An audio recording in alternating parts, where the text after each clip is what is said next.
आम्ही S T स्टँडवरती बसलेलो होतो. सर्वजण हे सगळे बसलेले आहेत, एस टीची वाट बघत आहे.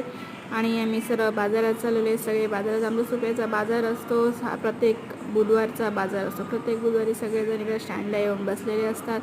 बसून सगळे बसची वाट बघत असतात, कारण आता बस येणार आहे. आणि सगळे खूप टाईम लागतो. आंबेसुप्याचा बाजार थोडा 2-3 किलोमीटरवरती दुरीवरती आहे, त्यामुळे आम्हाला बस आलेली आहे. त्या बसमधून आम्ही जाणार आणि सुप्याचा बाजार करणार. बाजारात जाऊन काही हवं आहे काही नाही. ही माझी 2 मुलं आणि त्यांचे पप्पा आहे. लोक इथूनच त्यांना गरमी पडायला लागलेली होती, म्हणजे त्यामुळे आता ते बसलेले थंडा पीत. आणि वरून समोरून बस येत आहे. बसमधून आता आपण जाणार सुप्याच्या बाजारामध्ये. त्यात सगळेजण आता एक साईड जात आहे.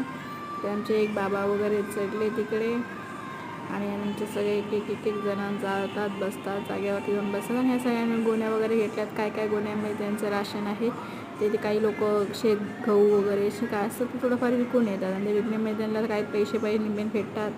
मग त्याचा काय छोटा मोठा बाजार घेऊन येतात. घरचं काय धान्य वगैरे काय त्यांना हवं असेल, साखर, चायपत्ती, त्यांना छोटे मोठे किनारे, तेल वगैरे काही उरलेल्या पैशाचं त्यांचं घेऊन येतात. मग तिकडून ते आणि आम्ही आता बसमध्ये उतरत आहे. बसमध्ये बसलो आणि उतरलो पण होतं, आणि लगेच आम्ही आलो बाजाराच्या खाली. खूप गर्दी आहे, त्यामुळे खूप सर्व अख्खी आमची बस भरली होती. येताना मग सासवडवरून येताना बस होती. बाजारात उतरलो. त्यात भाज्या काय घ्यायच्या ते काही कळतही नाही आहे. आमच्या वहिनी विचारते मेथीची भाजी कितीला आहे वगैरे ते विचारत होते. मग आम्ही पुढे निघत बघत होतो काय भाज्या आहेत वगैरे, काय आहे, काकडी आहे, लिंब, सर्व काय वांगी वगैरे असतात. आणि गावाला जास्त करून वांगी वगैरे जास्त विकली खायला जातात. वांगा बटाटा वगैरे तर फिक्स आहे. हे कैरी आहेत, ज्यांना लोणचं वगैरे बनायचं, लोणचं घेऊन साठी बिऱ्या कापून वगैरे देतात. मस्त मिरच्या, कांदे, बटाटे. आमचे बापू आहे, माझे मिस्टर आहे, हे असे बघत चाललेले काय घ्यायचं काय नाही घ्यायचं हा विचार पडलेला होता सर्वांना.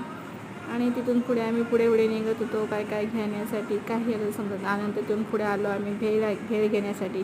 तिथे भेळ, कुरड्या, सर्व जिलेबी वगैरे सर्व काही काय भेटतात. आणि आमची मुलं वगैरे पप्पा आपण भेळ खाऊया इकडे. मग आमची ओळी म्हणाली पप्पा मला भजी खायची. मग तिला भजी वगैरे घेतली होती. आणि आम्ही बसलो, वरती जाऊन बसलो आम्ही भेळ खाण्यासाठी.